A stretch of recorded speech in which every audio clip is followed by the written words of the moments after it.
Assalamualaikum warahmatullahi wabarakatuh.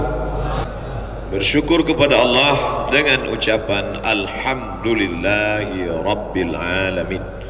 Bersalawat kepada Rasulullah dengan ucapan Allahumma salli ala Sayyidina Muhammad wa ala ali Sayyidina Muhammad. Laisa minna, tidak termasuk golongan kami, kata Nabi. Kalau tidak termasuk golongan kami berarti na'udzubillah, golongan cuma ada dua, golongan kami dan bukan golongan kami. Man lam yarham saghirana, siapa yang tidak sayang kepada yang muda, walam ya'rif syarafa kabirina, tidak hormat kepada yang tua, maka bukan golongan kami. Jangan sampai kita dikeluarkan dari golongan Nabi Muhammad sallallahu alaihi wasallam karena tidak sayang kepada yang muda, tidak hormat kepada yang tua. Adik-adikku, anak-anak saya sayangi semuanya. Adapun alim ulama, bapak-bapak, ibu-ibu, kita hormati, kita muliakan. Bil khusus guru kita, ustadz kita, syekhuna wa sahibuna al-mukarram Ustaz Arifin Ilham. Semoga Allah memanjangkan umur beliau, diberikan kesehatan, diberikan Allah Subhanahu wa taala istiqamah iman dan Islam, dan melimpahlah keberkahan beliau sampai kepada kita semua insyaallah. Amin ya rabbal alamin. Saya akan sampaikan kajian kitab Al-Arba'in An-Nawawiyah ini lebih kurang 60 menit sampai pukul 10. Setelah itu kita break sejenak berselawat. Setelah itu baru kita buka tanya jawab selama 60 menit, 30 menit. Jadi nanti kalau ada yang mengganjal di pikiran, tulis, nanti kita buka, kita bahas dalam tanya jawab. Al-Arba'un 40 An-Nawawiyah, nama imam yang menulis kitab ini Abu Zakaria Yahya ibn Sharafuddin An-Nawawi, meninggal 676 Hijrah. Arba'un 40 hadis-hadis An-Nawawiyah yang disusun oleh Imam An-Nawawi. Imam Nawawi yang menyusun hadis ini dengan sanad yang bersambung sampai ke Nabi Muhammad sallallahu alaihi wasallam. Dari Imam Nawawi turun kepada muridnya Al-Allamah Muhammad ibn Ismail Asy-Syahir ibn Al-Jar, lalu turun kepada muridnya Abu Hurairah Abdurrahman ibn Muhammad Al-Qayyabi, turun lagi ke bawah Syamsuddin Muhammad ibn Abdurrahman As-Sakhawi, turun lagi ke bawah Syihabuddin Ahmad ibn Muhammad ibn Hamzah Ar-Ramli Al-Kabir, turun lagi ke bawah Al-Allamah Syekh Nuruddin Ali Al-Misri Al-Azhari As-Sanhuri, turun lagi ke bawah Al-Allamah Syekh Abdullah ibn Muhammad Az-Ziri, turun lagi ke bawah Al-Musnid Syekh Ahmad ibn Muhammad An-Nakhli Al-Makki, turun lagi ke bawah Al-Allamah Waliullah Syekh Ahmad ibn Abdul Rahim Ad-Dihlawi, turun lagi ke bawah Syekh Abdul Aziz Ad-Dihlawi, turun lagi ke muridnya Al-Allamah Abu Sa'id Syekh Ahmad Ad-Dihlawi, dan satu lagi muhaddits Syekh Muhammad Ishaq ibn Maulana Afdal Ad-Dihlawi, turun lagi ke muridnya Al-Allamah Abdul Ghani Ad-Dihlawi Al-Madani, turun lagi ke muridnya Al-Musnid Muhammad ibn Al-Hayy Al-Kattani Al-Hasani Al-Maghribi, turun lagi ke bawah Syekh Abdullah ibn Siddiq Al-Ghumari, turun lagi ke muridnya Syekh Dr. Mahmud Said Mamduh, lalu turun ke bawah Ustaz Abdul Somad. Jadi saya mendengar ke guru-guru bersanad. Nah, ini yang akan kita bahas insyaallah. Hadis yang ke-16. Loh, kok tiba-tiba sudah 16 aja Ustaz? Berarti sudah 16 kali pertemuan, ya? Kenapa kami tidak dikasih tahu di Pekanbaru Riau? Hadis hari ini yang ke-16. Hadis ini diriwayatkan dari seorang laki-laki bernama Abdus Syams, Abdu hamba, Syams matahari, hamba matahari. Nama syirik, tidak boleh menghambakan diri kepada matahari. Jangankan kepada matahari, kepada Ka'bah pun tidak boleh. Abdul Ka'bah, hamba matahari, hamba Ka'bah, tidak boleh. Kita hanya boleh menghambakan diri kepada Allah. Abdullah, Abdul Rahman, Abdul Rahim, Abdul Ghaffar, Abdul Somad. Kepada matahari tak boleh. Maka namanya ditanya, nama kamu siapa? Abdul Syams, hamba matahari. Dirubah Nabi namanya menjadi Abdul Rahman. Nama bapaknya Sakhar, nama kampungnya Daus, Nama lengkapnya Abdurrahman ibn Sakhar ad-Dawsi, dari Yaman, masuk Islam tahun ke-7. Lalu kemudian selalu membawa anak kucing. Nabi memanggil dia, ya Abahir, bapak kucing. Lalu dia dipanggil dengan Abu Hurairah radhiyallahu anhu. Inilah sahabat yang meriwayatkan hadis 5.374 hadis yang diriwayatkan oleh Abu Hurairah radhiyallahu anhu. Anna rajulan qala, ada seorang laki-laki, qala, dia berkata, lin nabi, kepada Nabi Muhammad sallallahu alaihi wasallam.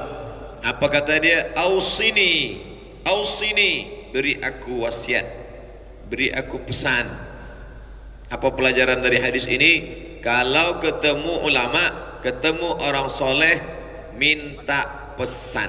Dulu begitu, kalau ketemu sama ulama, Ustadz, Kiai, Buya, kasih saya pesan, gitu. Orang sekarang, Ustadz boleh foto.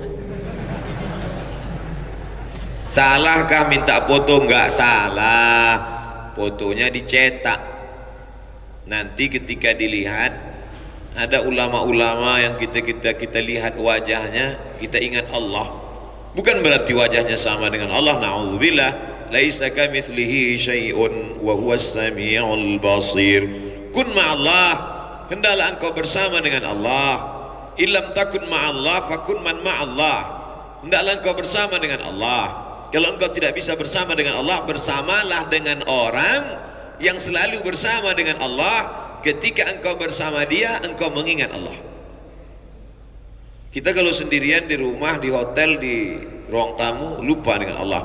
Tapi kalau berada di sini, di majelis az-zikra, bersama orang-orang yang berzikir dengan Allah, melihat wajah Ustadz Arifin Ilham, melihat wajah Ustadz Syukur, melihat wajah para Ustadz kita dari az-zikra, kita mengingat zikir, kita mengingat Allah. Jangankan lihat wajah Ustadznya, minum air az-zikra, ingat Allah, ingat kepada Allah SWT. Kenapa? Karena dibacakan doa.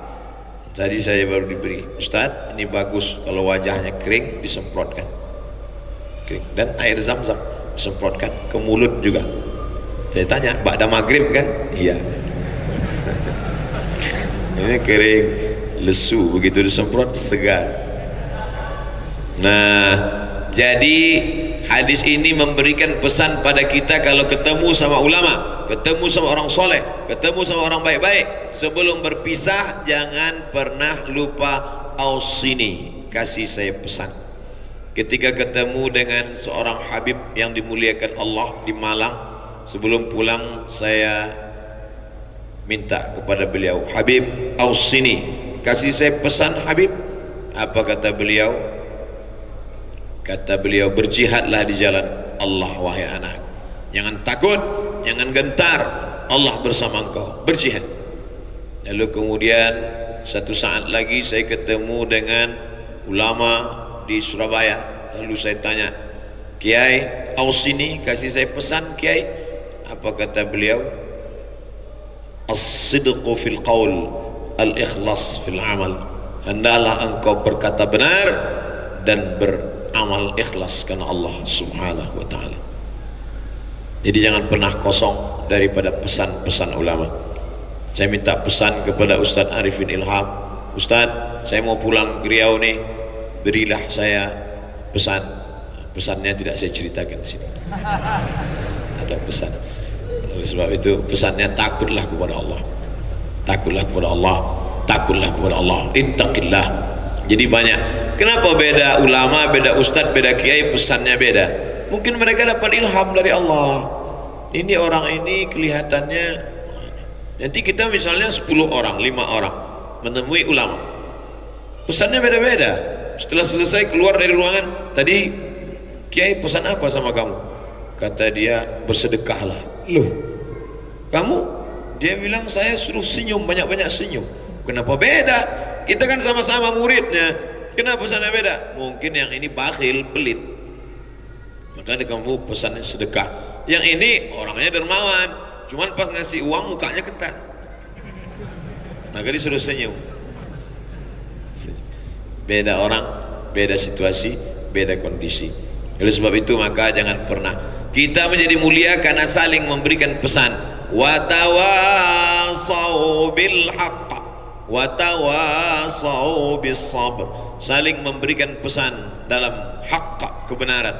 Saling memberikan wasiat pesan dalam kesabaran. Sebulan sekali kita di Az-Zikra diberikan pesan, datanglah kemari di pekan pertama, ngantrinya sampai 6 km, sampai saya jalan kaki untuk sampai kemari. Live TV One, semua penontonnya komen, kenapa wajah Ustadz berkeringat? Dia nggak tahu kita jalan kaki dari pintu tol.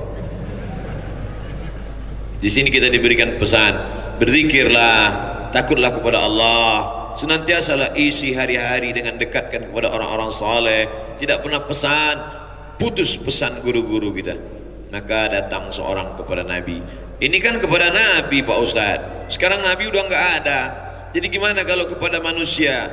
Al ulama warathatul anbiya. Ada orang-orang tidak diangkat Allah jadi nabi, tapi kenabian diwariskan kepadanya satu bahagian. La nabiyya ba'dah, tidak lagi kenabian sesudah Nabi Muhammad sallallahu alaihi wasallam, tapi dia warisi para nabi. Siapa dia? Al ulama, al amilun, al mukhlisun, az zahidun, al abidun, ar rahimun. Ulama yang hidupnya zuhud, yang hatinya dekat kepada Allah, yang mengamal segala ilmu, yang tidak menuntut apa-apa, yang tidak mencari dunia, mencari ridha Allah, dan mereka itu dekat dengan Allah, dekat dengan Rasulullah. Maka kita minta pesan, saya sampai hari ini kemanapun pergi, ke satu daerah, lingkungan, kawasan, wilayah, tetap cari di daerah ini siapa ulamanya. Oh, ulamanya si anu. Kita datang minta pesan.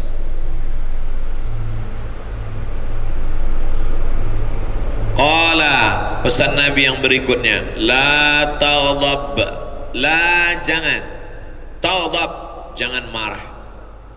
Faraddada miraran, dia tanya lagi, apalagi ya Rasulullah? La taghdab, jangan marah.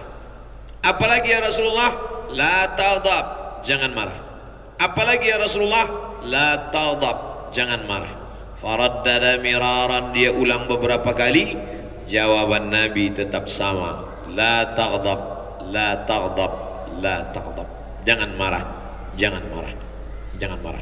Rawahul Bukhari, hadis ini diriwayatkan oleh Imam Muhammad bin Ismail bin Ibrahim bin Mughirah bin Bardizbah Al-Bukhari, meninggal 256. Imam Bukhari meninggal 256, Imam Nawawi meninggal 676.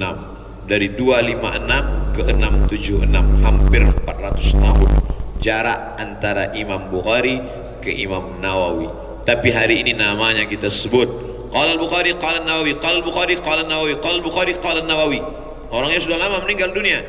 Di antara yang menyebabkan kita tetap hidup tak pernah mati adalah menulis. Imam Bukhari menulis 7275 hadis. Imam Nawawi menulis sampai-sampai orang bingung menghitung banyaknya lembaran-lembaran karya Imam Bukhari yang tidak seimbang dengan umurnya. Ternyata dia banyak menulis. Imam Nawawi banyak menulis.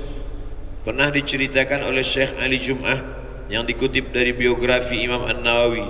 Imam Nawawi menulis mengambil bulu ayam, dulu tintanya pakai celup, ini tinta dicelup, tulis. Imam Nawawi terus menulis sampai akhir dia mengantuk, dan kalau dia mengantuk tertidur, kepalanya dia tempelkan di buku yang dia tulis. Ketika dia terbangun, dia menulis lagi. 2 tahun lamanya dia tidak menempelkan tulang belakangnya ke atas kasur yang lembut demi untuk mencari ridha Allah. Allah meridainya. Sudah 700 tahun dia meninggal dunia. Hari ini tetap kita baca buku kitab karyanya, mengalir ke makamnya. Menulislah adik-adikku, anak-anakku, sahabat-sahabatku, menulislah supaya orang yang di masa akan datang tahu bahwa kau pernah hidup di masa lalu. Alhamdulillah Pak Ustadz, saya memang tiap hari nulis. Nulis apa? Nulis status. Gak apa-apa, berawal dari status. tulis status, tapi statusnya berkualitas, bergizi. Nanti sampai masanya status ini dikumpulkan menjadi sebuah karya ilmiah, kumpulan 1001 status, bermanfaat, mengingatkan orang kepada Allah. Sudahkah anda berzikir hari ini? Masalul ladzi yadhkurullah wal ladzi la yadhkurullah kamatsalil hayy wal mayit. Perumpamaan orang yang berzikir dengan orang yang tidak berzikir seperti orang hidup dan orang mati. Bagus, tidak salah. Tapi kalau status yang tidak tentu arah, omong-omong kosong saja, pagi-pagi minum pahit, pahit betul minumannya, habis itu makan pedas, pedas betul sambalnya, habis itu masuk siang lapar, lapar betul terasa, nanti pas malam mau tidur berkunang-kunang, rasanya mau mati, besok mati betulan. Ada gunanya itu. Mubazir, la tubazir tabzira, janganlah kamu mubazir. Innal mubazzirina kanu ikhwana syayatin, orang mubazir saudara syaitan. Jangan marah, kata Nabi. Marah itu letaknya di mana? Kalau ada kita lihat orang marah wajahnya merah, apakah marah itu di wajah? Bukan. Kalau ada orang marah suaranya menggelegar, apakah marah itu letaknya di leher? Bukan. Kalau ada orang marah tiba-tiba matanya melotot, apakah marah itu letaknya di mata? Bukan. Ala fil jasadi mudghah, ketahuilah di dalam jasad ada segumpal, sesuap, segenggam. Mudghah dari kata madagha yamdaghu, dikunyah. Kita kalau mau makan ada yang kita suap, sekunyah, segenggam, sekepal. Dalam diri kita ini ada segenggam. Idza salahat salahal jasad kulluh, kalau dia baik yang lain ikut jadi baik. Wa idza fasadat fasadal jasad kulluh, kalau dia rusak yang lain ikut menjadi rusak. Ala wahyal qalb, jantung. Makanya orang yang marah itu detak jantungnya tidak normal, berdegup. Kamu jangan macam-macam ya, sambil megang sebelah, jangan macam-macam. Saya kan letak marah itu, tiba-tiba darah menyembur tidak normal, lalu nafas tersengal dan orang marah. Makanya kalau marah, kata Nabi, apa yang dilakukan? Yang pertama dilakukan ketika marah, langsung ingat Allah Subhanahu wa taala. Ketika sudah terasa mau marah, itulah gunanya kalau orang selalu berzikir, cepat dia ingatnya. Tapi kalau orang tidak biasa berzikir, lama koneknya, nyari kabel lagi. Tapi kalau orang yang sudah biasa berzikir, dia nggak perlu pakai kabel. Kenapa? Wireless, langsung connect, apa-apa macam-macam. Astagfirullah, astagfirullah. Walladzi anzala sakinata, dia yang menurunkan ketenangan, fi qulubil mu'minin, ke dalam hati orang yang beriman.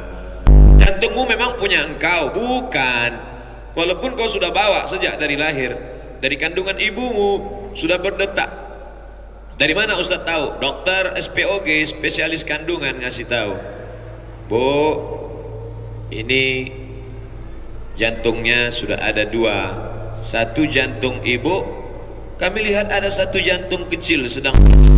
Dokter mendengar ada 2 juta jantung. Selama ini, bup, bup, bup, bup.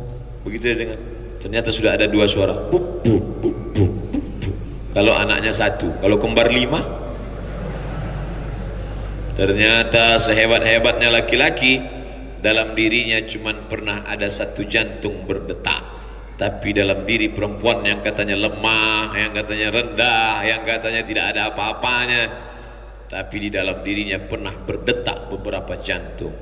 Jantung anaknya, jantung anaknya, jantung anaknya yang kembar di dalam. Berdetak jantung itu dalam dirinya. Dan itu pemberian Allah, bukan punya kita. Lillahi ma fis samawati wa ma fil ard. Apa yang ada di langit, apa yang ada di bumi, milik Allah, bukan milik kita. Ayat ini untuk membuat kita rendah hati bahwa yang kita punya ini, bahkan diri kita, kornea mata, buah pinggang, katup jantung, bukan punya kita. Hebat ini, megah mewah, punya. Lillahi ma fis samawati wa ma fil ard. Ini milik Allah. Jangankan harta ini, diri saya pun milik Allah. Begitu.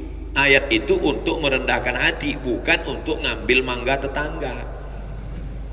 Ada orang sekarang dia ambil ketika yang punya orang, kenapa kamu ambil? Lillahi ma fis samawati wa ma fil ardh.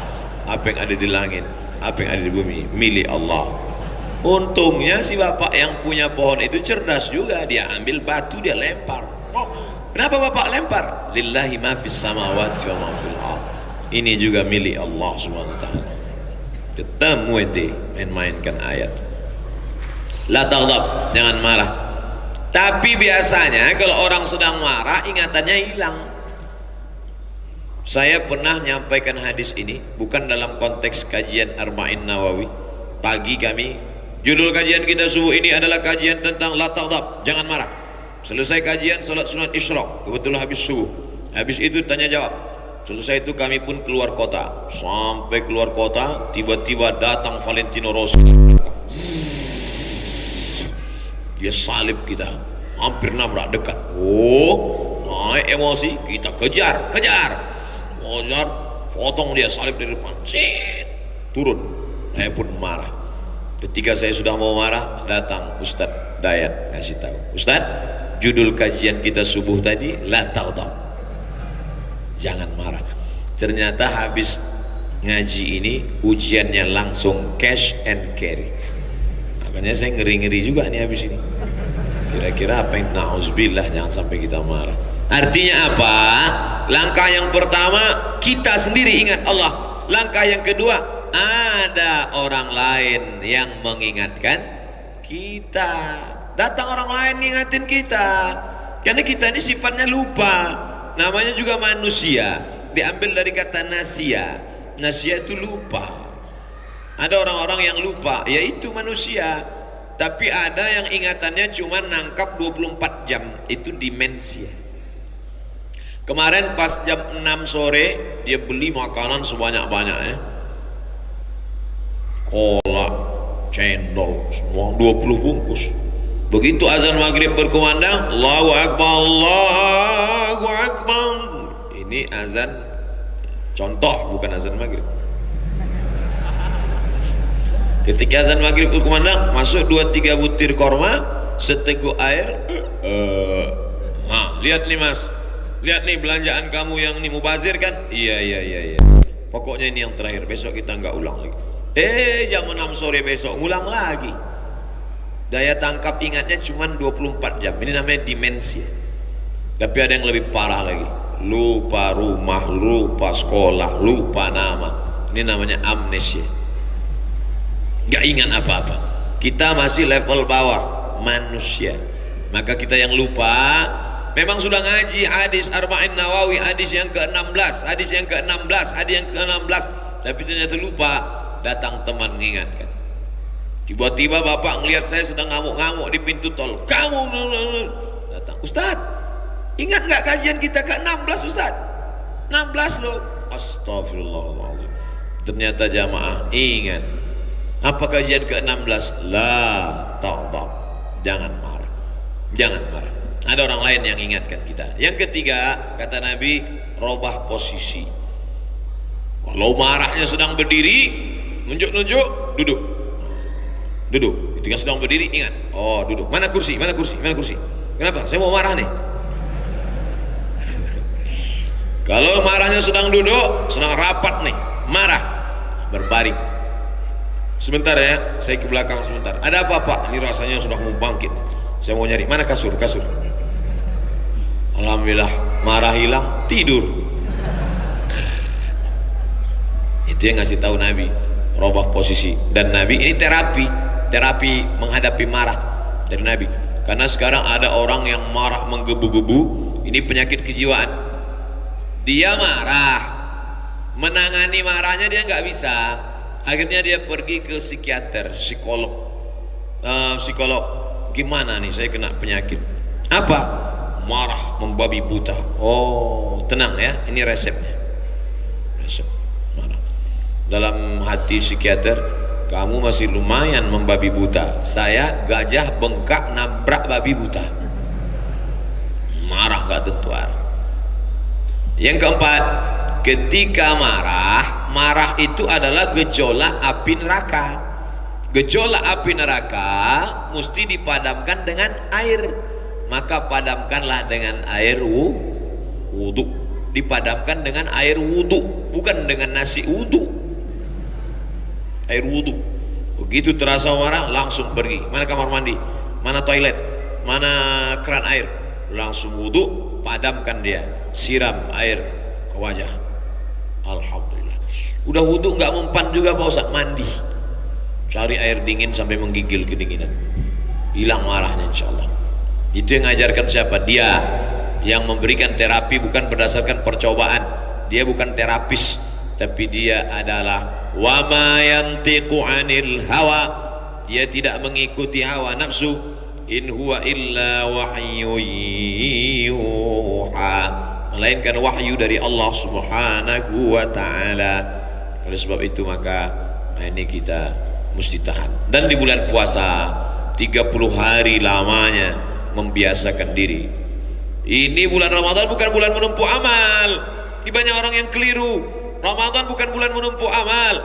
Ramadan ini adalah madrasah, pelatihan, lokakarya, seminar, LPG, pembentukan karakter sifat yang dibentuk.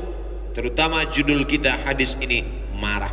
Insyatamahu ahadun, tiba-tiba sedang duduk nongkrong, ada orang ngajak kelahi caci maki, bejat, brengsek, kamu. Wa qatalahu, ngajak kelahi, ngajak perang. Maka kamu yang sedang berpuasa diam, katakan falyaqul, hendaklah dia mengatakan inni shaim, inni shaim, aku sedang puasa, aku sedang puasa. Berani kamu sama saya? Aku sedang puasa. Takut kan? Takut sama saya kan? Aku sedang puasa. Kalau memang berani, mana jamaah kamu? Mana? Katanya kamu hebat. Mana? Aku sedang puasa. Ntar habis azan maghrib gitu. Ini orang masih membatasi dengan batasan limit tertentu. Salah, keliru. Makna kita berkata inni shaim, aku orang yang sedang dididik oleh puasa. Setelah ini marah terkendali. Tapi ada juga orang yang memahami, kata dia kalau sudah ngaji nggak boleh marah. Akhirnya nggak marah sama sekali. Dulu sebelum ngaji orangnya Pak Ustadz marah, ngamuk. Setelah ngaji nggak marah sama sekali. Pak, tadi anak bapak saya lihat dibonceng si anu. Biar aja, nggak apa-apa. Istri bapak dilarikan orang, nggak apa-apa. Oh ini orang bukan ngaji, ini nggak bener. Islam tidak membuang marah. Islam menempatkan marah pada tempatnya. Ada saatnya Nabi marah.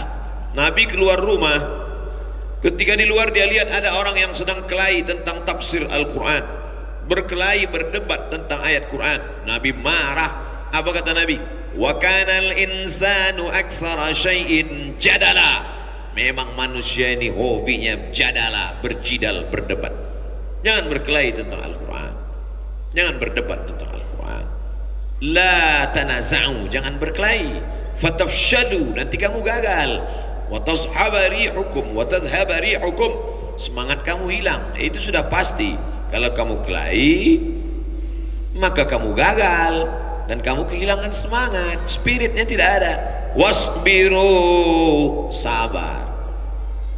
Jadi tidak boleh sumpah serapah, caci maki, tidak tentu arah. Tapi Nabi marah pada tempatnya. Selesai sholat, assalamualaikum warahmatullahi, assalamualaikum warahmatullahi.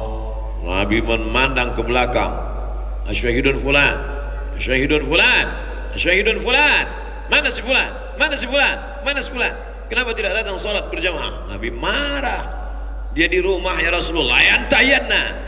Mereka yang sholat di rumah, layan tayyadna, berhenti, jangan ulang lagi sholat di rumah. Kalau tetap juga sholat di rumah, la uharriqanna alaihim buyutahum, aku akan bakar rumah mereka.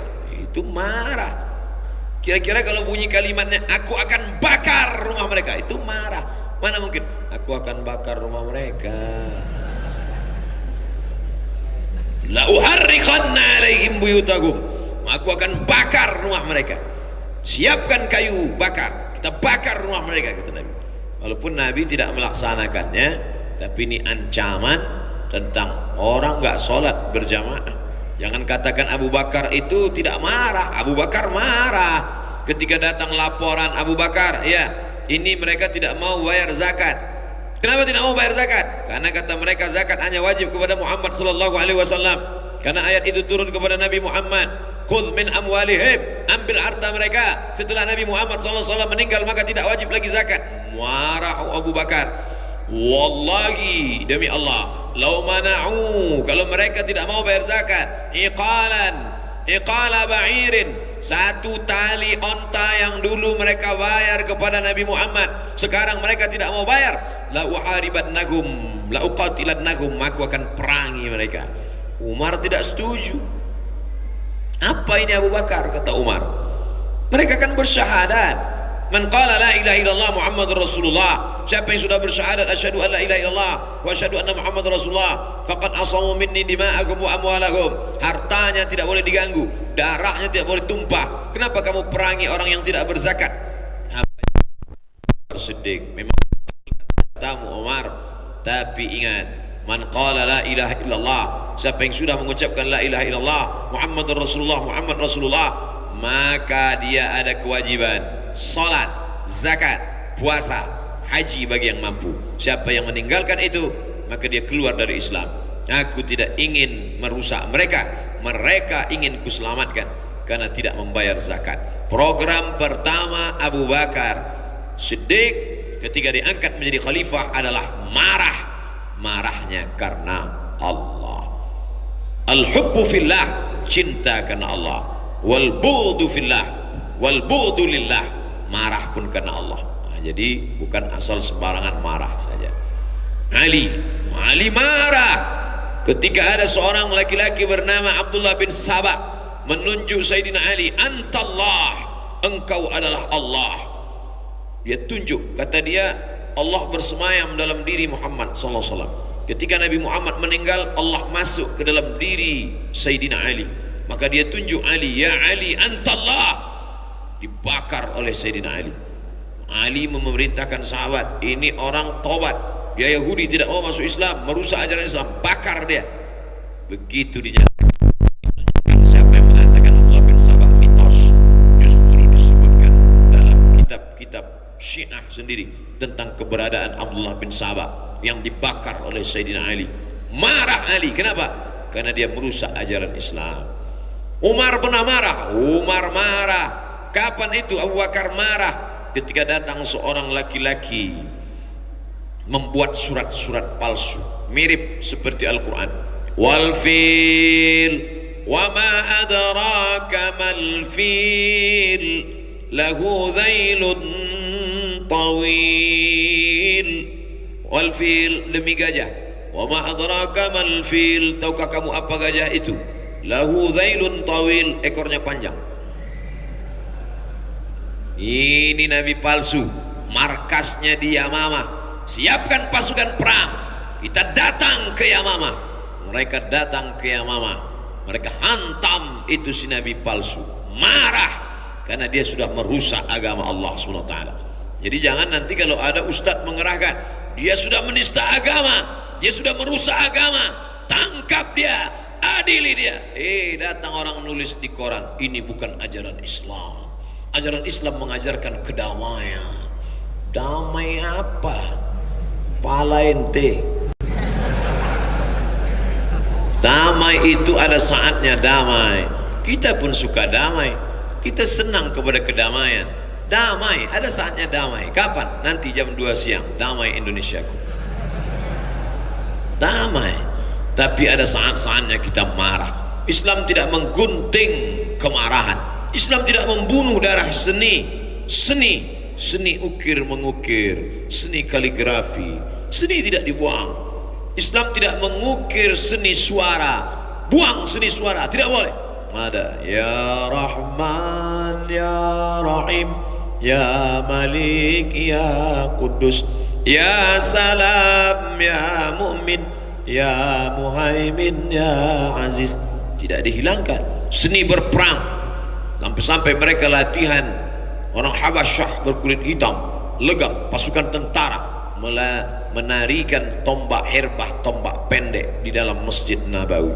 Itu menunjukkan seni tari perang supaya masuk musuh-musuh bergetar. Turhibuna bihi aduwallahu wa aduwakum, menggetarkan musuh-musuh Allah, menggetarkan musuh-musuh kamu ketika melihat kekuasaan, kekuatan ekonomi kamu, persatuan kamu, politik kamu, sehingga mereka menjadi ciut, menjadi takut, menjadi ngeri. Tapi bukan dengan meledakkan, membunuh, menghabisi. Dengan kekuatan ekonomi kita, melihat kehebatan finansial kita, maka pasukan-pasukan musuh melihat anak-anak muda yang sehat, segar bugar dari Az-Zikra, preman-preman yang habis nyabu down, wah kita sakau nih, mabuk. Mereka sehat walafiat katanya. Geng-geng motor yang habis begadang berkunang-kunang melihat anak-anak muda dari Az-Zikra sehat-sehat, ciut dia. Jangan macam-macam dengan mereka. Mereka orang-orang yang kuat. Al-mu'minul qawi, seorang mukmin yang kuat, khairun, lebih baik, wa habbu ilallah, lebih dicintai Allah, minal mu'minid dhaif, daripada mukmin yang lemah. Siapa yang kuat itu? Laisa syadidu bisur'ah. Orang yang kuat bukan orang yang menang pancu. Orang yang kuat bukan orang yang menang gulat. Wa innamas syadidu, orang yang kuat adalah man yamliku nafsahu 'indal 'adab, orang yang mampu mengendalikan dirinya indal 'adab, ketika dia marah. Marah menghinakan orang terhormat. Selama ini kita hormat dengan dia, respect dengan dia, orangnya berwibawa. Kalau dia datang dalam satu tempat, pecinya, sorbannya, bajunya, senyumnya, duduk dengan kewibawaan. Ternyata sampai suatu hari kita lihat marah, dia ambil pecinya, dia injak-injak, dia marah. Orang semua lihat, loh ini yang kemarin hilang wibawa. Padahal selama ini orang lihat dia, kalau ketemu ngangguk, tahap yang diangguk kan, berwibawa. Marah menaikkan derajat orang yang hina ke atas dengan sabar, menjatuhkan orang yang tinggi ke bawah dengan kemarahan.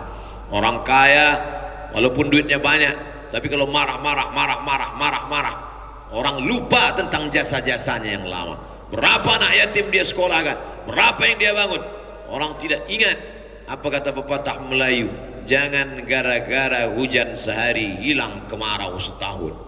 Setahun kemarau, tapi begitu datang hujan sehari hilang, tak berkesan, orang tidak ingat. Sedekah bagi buka puasa, santunan anak yatim. Sekalinya marah, anak yatim, kalau bukan aku yang nyekolahkan kamu sudah jadi gelandangan di sana. Hilang semua budi baiknya. Makanya apa kata Nabi? Qaulun ma'rufun khairun wa maghfiratun, pemberian maaf, sabar, jangan marah-marah, khairun, lebih baik, min sadaqatin, daripada sedekah yatsba'uha, menyakiti hati orang lain. Lebih baik engkau marah daripada banyak sedekah tapi menyakiti hati orang. Alhamdulillah Pak Ustaz, sejak mendengar ayat yang Ustaz baca tadi hati saya tenang. Kenapa? Karena memang saya selama ini nggak pernah sedekah. Bukan itu maksudnya. Maksudnya yang udah sedekah terus sedekah, yang belum sedekah mulai bersedekah. Tapi amarah jangan diperturutkan, karena marah ini tidak ada obatnya sampai sekarang, kecuali ngaji, ngerti, introspeksi diri, muhasabah, menung sejenak. Emangnya marah menyelesaikan masalah?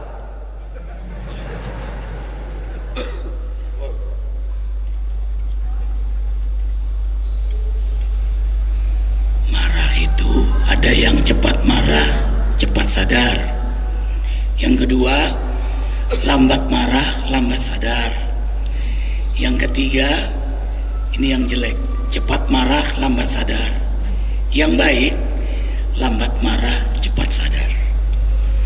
Malah marah menambahkan cinta dalam rumah tangga. Ada 5. Yang pertama, karena memang belum pernah ketemu, lalu dia bertemu, nikah, itu bahagianya luar biasa. Yang kedua, istri begitu melahirkan, selesai melahirkan, itu sangat membahagiakan. Yang ketiga, setelah head, bertemu itu membahagiakan. Yang keempat, setelah pergi jauh lama lalu bertemu itu membahagiakan. Yang kelima, setelah marah suami marah dengan istri, istri marah dengan suami, lalu berdamai, itulah suasana yang paling indah. Ating-tang, atang-ting-ting.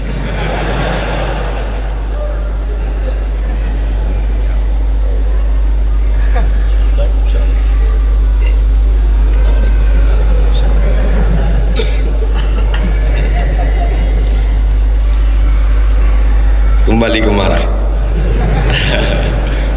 Jadi begitulah pesan guru kita, para ulama, Nabi Muhammad sallallahu alaihi wasallam. Lalu kemudian tentang masalah marah ini, apakah dengan marah menyelesaikan masalah?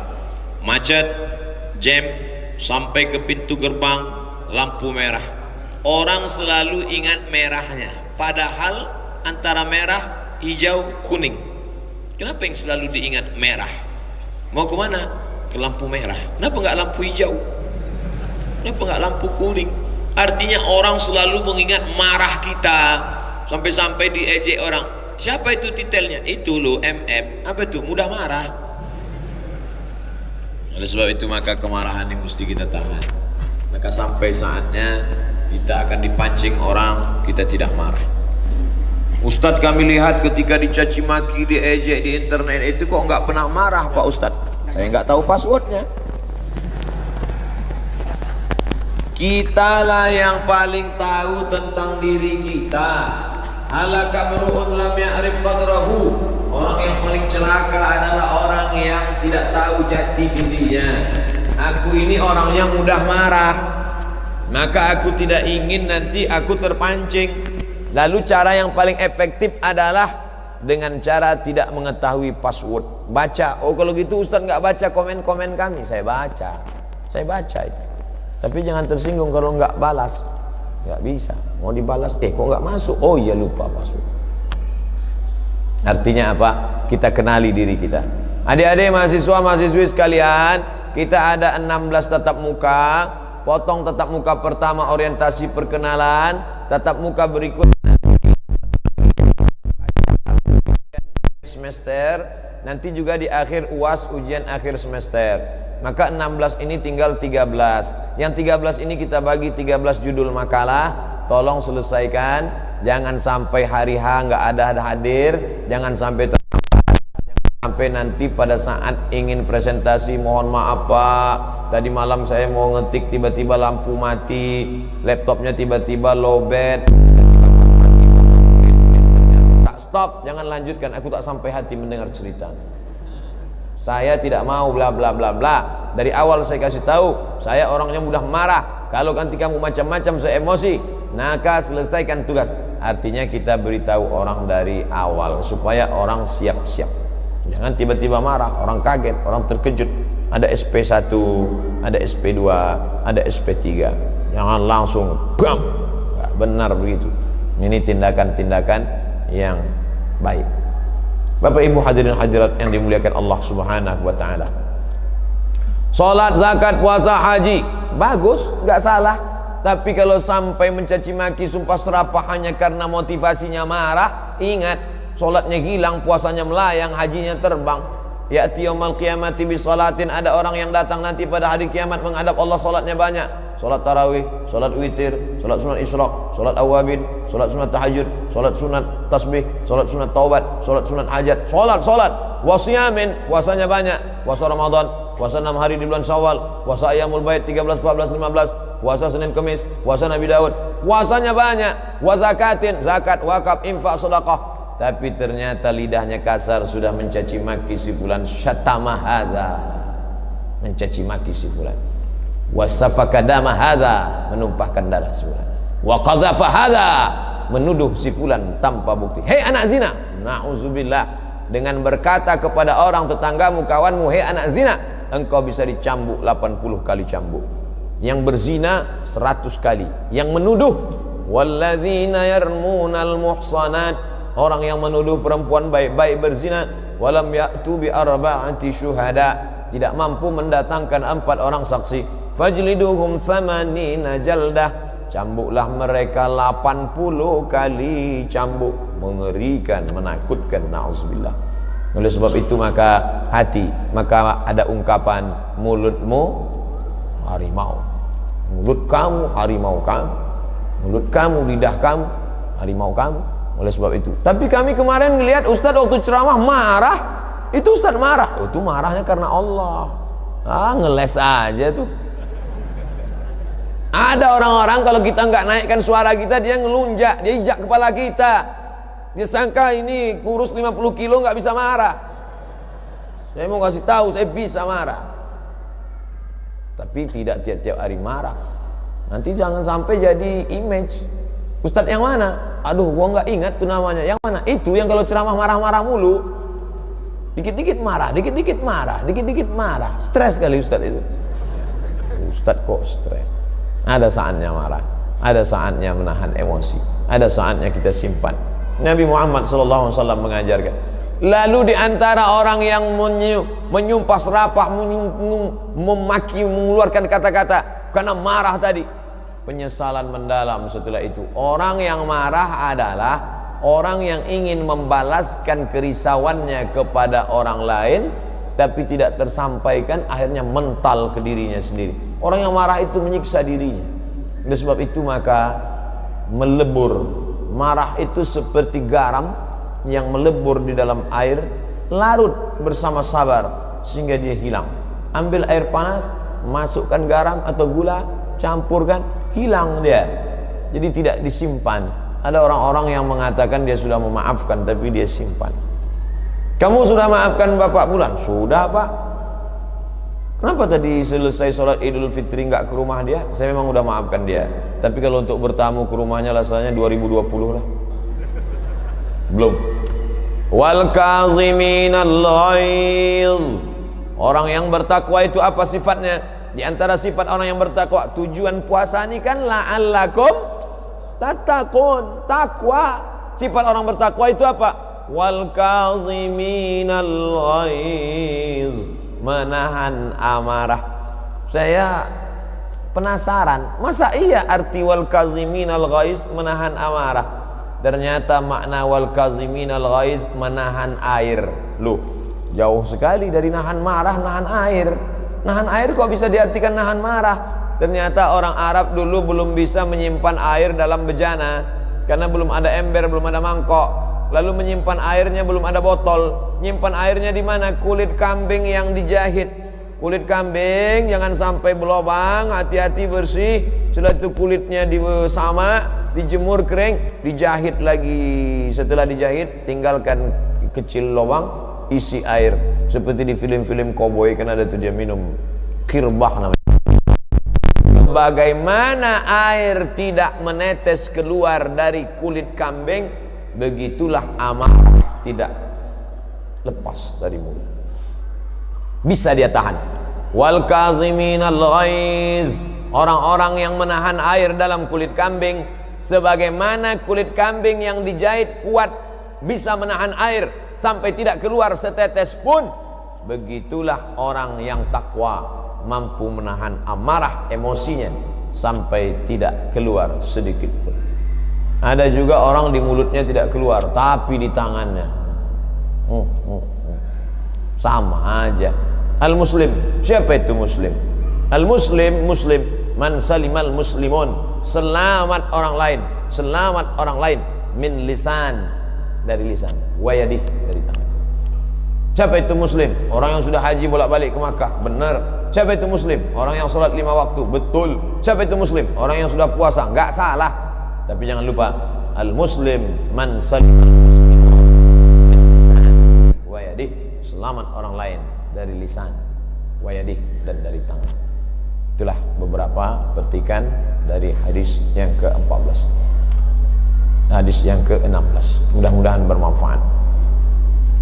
Sampai pukul 10, 60 menit berlalu, kita break sebentar dengan salawat, menenangkan jiwa, mendekatkan diri kepada Allah dan Rasulullah. Man shalla alayya salatan, siapa yang berselawat kepadaku 1 kali, sallallahu alaihi biha asyra, Allah balas 10 kebaikan. Wa huttan anhu asyra sayyiat, ditutupi, dihapuskan 10 kesalahan. Wa rufi'an lakum 10 darajat, dinaikkan 10 derajat tingkatan kemuliaan. Setelah itu nanti baru kita buka tanya jawab. Terima kasih. Assalamualaikum warahmatullahi wabarakatuh.